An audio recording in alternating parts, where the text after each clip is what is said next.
Madame, Monsieur, bonsoir. Merci de votre fidélité à notre premier rendez-vous d'information de la soirée sur Al Oula. Voici les titres. Le peuple marocain célèbre ce mercredi le 17e anniversaire de son Altesse royale, la princesse Laila Khadija. Cet anniversaire vient rappeler les moments de fête que les Marocains ont vécu en ce jour béni du 28 février 2007. L'occasion de revenir sur les premiers pas de son Altesse royale dans la vie publique.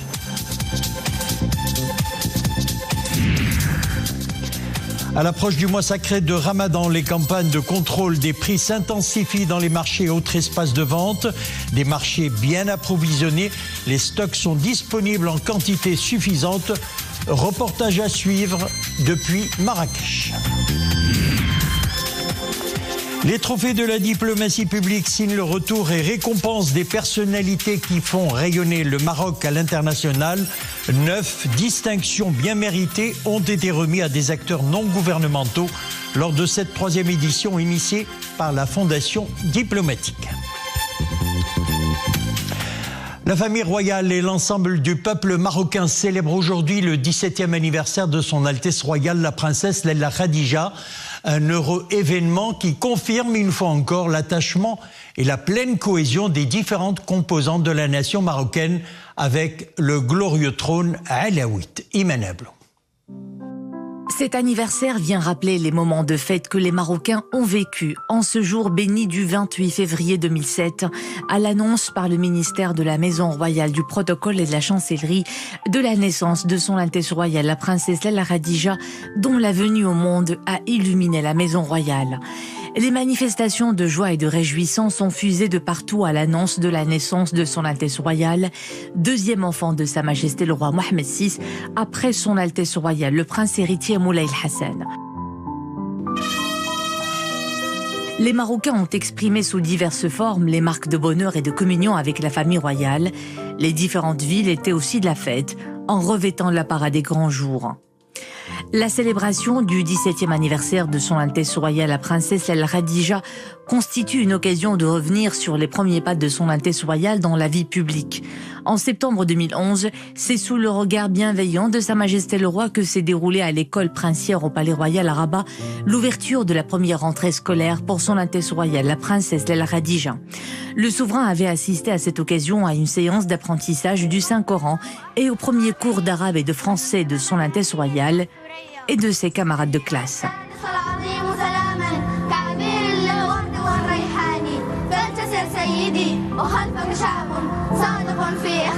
Dès son plus jeune âge, son Altesse royale, la princesse Laila Khadija, a pris part aux côtés de Sa Majesté le Roi à des activités officielles, perpétuant ainsi une longue tradition qui a pour objectif d'initier et de familiariser les jeunes princes et princesses de la famille royale aux rôles et activités qu'ils seront appelés à assumer au sein d'une société qui demeure attachée à ses valeurs.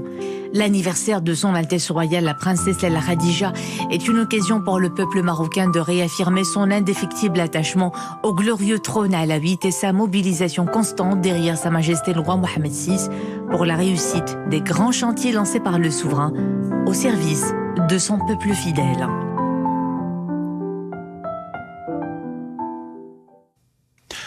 Le secteur de l'artisanat au Maroc enregistre cette année un chiffre record.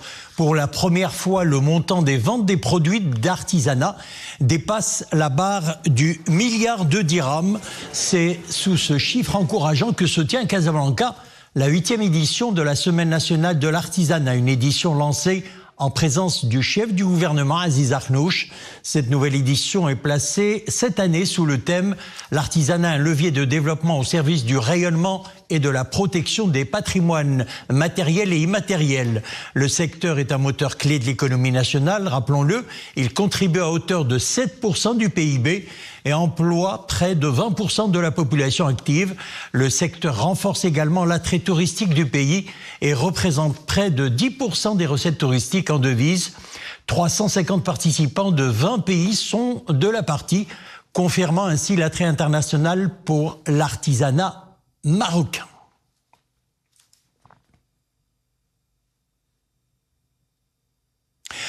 On passe à la page météo. Vous l'avez remarqué, le mercure a baissé de quelques degrés ces dernières 24 heures.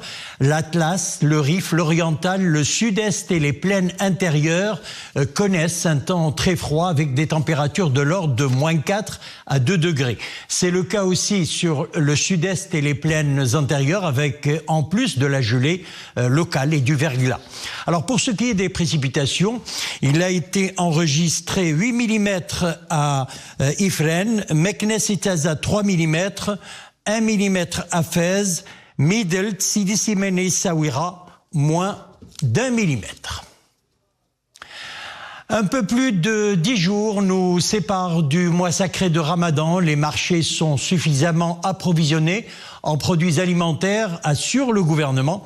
Les opérations de contrôle des prix et de la qualité se poursuivent dans les différents points de vente et marchés pour préserver le pouvoir d'achat des citoyens. L'exemple à Marrakech dans ce reportage signé Soumia Belayachi, Abdelghani Tahraoui et Zakaria Moukinbillah. Une agitation inhabituelle dans ce quartier de vendeurs de gros de Marrakech.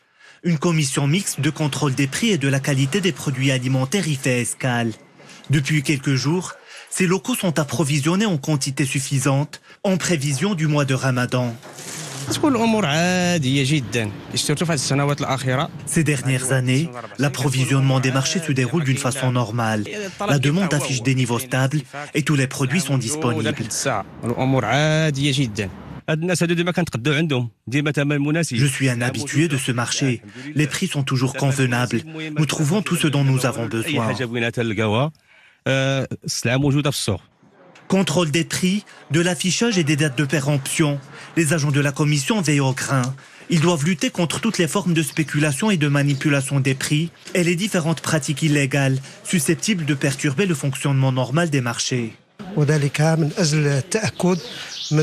devons nous assurer des conditions réglementaires des dépôts de produits alimentaires et des conditions de stockage, ainsi que la traçabilité des produits exposés à la vente. Nous luttons aussi contre le monopole qui conduit au dérèglement de l'offre et de la demande. À quelques jours du Ramadan, les opérations de contrôle sont appelées à s'intensifier chez les grossistes et les commerçants afin de préserver la qualité des produits et les niveaux de prix. À l'international, le bilan des victimes de l'agression israélienne sur la bande de Gaza s'est encore alourdi aujourd'hui. Le chiffre aurait atteint les 30 000 morts bombardés quotidiennement par l'armée israélienne. La population civile est menacée de famine pendant que les pays médiateurs espèrent arracher une trêve avant le Ramadan. Une trêve qui permettrait d'ailleurs la libération d'une partie des 130 otages détenus à Gaza.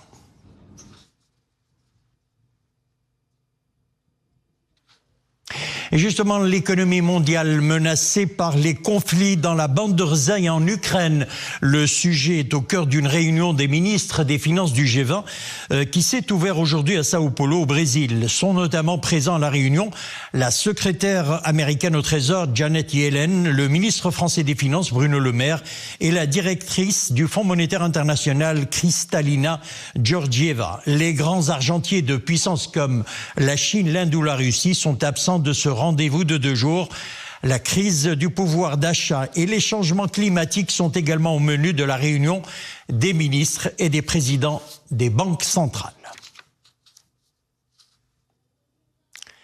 Et justement, le réchauffement climatique a-t-il réellement une influence sur l'économie mondiale? Selon une étude suisse, c'est oui. Le changement climatique pourrait réduire le produit intérieur brut mondial de 7 à 10% d'ici 2050.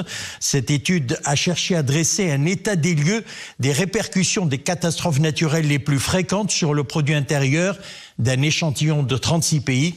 Les Philippines ressortent comme le pays qui est déjà aujourd'hui le plus touché, suivi à la seconde place par les États-Unis, puis la Thaïlande, l'Autriche et la Chine. On revient chez nous, les trophées de la diplomatie, donc les trophées de la diplomatie publique de retour pour une 3e édition haut en couleur. L'événement organisé hier à Rabat par la Fondation diplomatique a rendu hommage à des compétences nationales et à des personnalités étrangères ayant fortement contribuer au rayonnement du Maroc sur la scène internationale et au raffermissement des relations de coopération du Royaume avec d'autres pays. Les précisions avec Yassine Mourafiq, Ahmed Ben Khadija et Nissine Naouzdar. En présence d'une pléiade de personnalités représentant les sphères politiques, économiques, culturelles et médiatiques, 9 distinctions ont été décernées à des personnalités d'ici et d'ailleurs, en récompense de leur grand engagement au service de la consolidation du positionnement du Maroc sur le continent africain et même au-delà.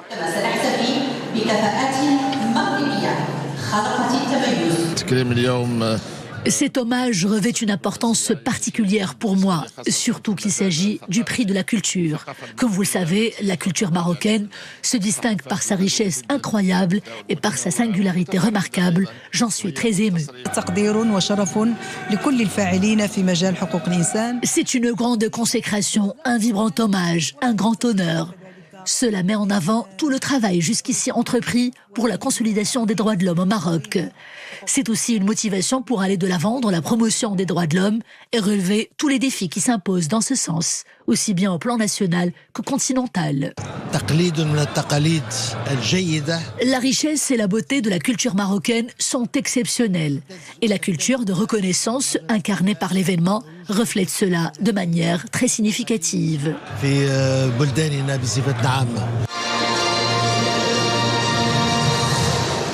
Les trophées de la diplomatie publique mettent en valeur les efforts de celles et de ceux qui, de par leur action, ont contribué à faire briller le Maroc à l'échelle internationale, et cela à travers des initiatives sérieuses, courageuses et bénévoles. Le soft power s'inscrivant en droite ligne des hautes directives de Sa Majesté le roi Mohammed VI pour soutenir et renforcer l'action diplomatique. C'est une très belle initiative. Je lui souhaite longue vie et davantage de succès, car elle met la lumière sur des personnalités qui méritent amplement d'être distinguées, et cela grâce à leur contribution au rayonnement du Maroc sous l'impulsion de Sa Majesté le roi Mohammed VI. Cette 3e édition vient après 2 éditions réussies, qui ont rendu hommage à de grands noms de la scène mondiale, comme le président de l'autorité palestinienne, Mahmoud Abbas, ou encore le diplomate et homme politique espagnol, Ángel Moratinos.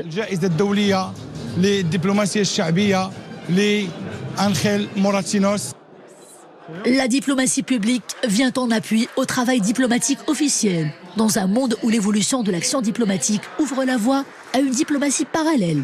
L'objectif principal étant de hisser le Maroc au rang des pays leaders dans plusieurs domaines.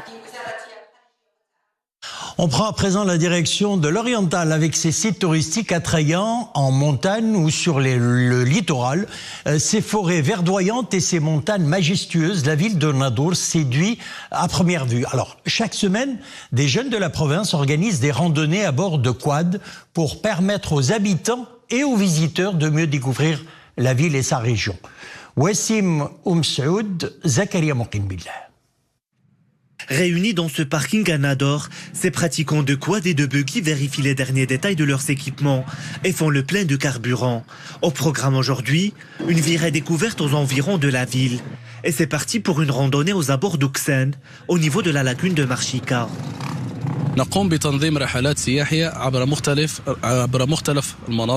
Nous organisons des visites touristiques dans différentes régions, que ce soit en montagne ou sur le littoral. Le but étant de faire connaître davantage ces localités. Chaque week-end, nous faisons des sorties en quad. Frambissement de moteur, drift et routes sinueuses, le parcours s'annonce plein d'adrénaline. L'aspect culturel est aussi présent. Les visiteurs viennent de Nador et d'autres villes et comptent aussi des touristes espagnols en visite dans le royaume. Nous sommes très heureux d'être ici aujourd'hui et j'invite tout le monde, tous les Marocains et tous les touristes passionnés, amateurs de ce sport à venir découvrir notre richesse, que ce soit environnementale, maritime ou écologique. Les jeunes de la région contribuent à faire connaître les plages naturelles de la province au profit des passionnés d'aventure. Ils y pratiquent nombre d'activités, natation, plongée sous-marine et randonnée. Tout cela a été possible grâce aux opportunités de communication offertes par les réseaux sociaux. Des montagnes du Rif aux plages donnant sur la Méditerranée, en passant par des sites connus tels que Tibouda, la province de Nador dispose d'une riche charge culturelle et historique. Autant d'atouts qui contribuent à drainer des nombres de visiteurs en constante croissance à la faveur du développement des infrastructures hôtelières dans la province. Voilà, c'est avec cette petite escapade à Nador et dans sa région que nous refermons l'édition. Merci de nous avoir suivis. L'info revient à 20h30. Excellente soirée.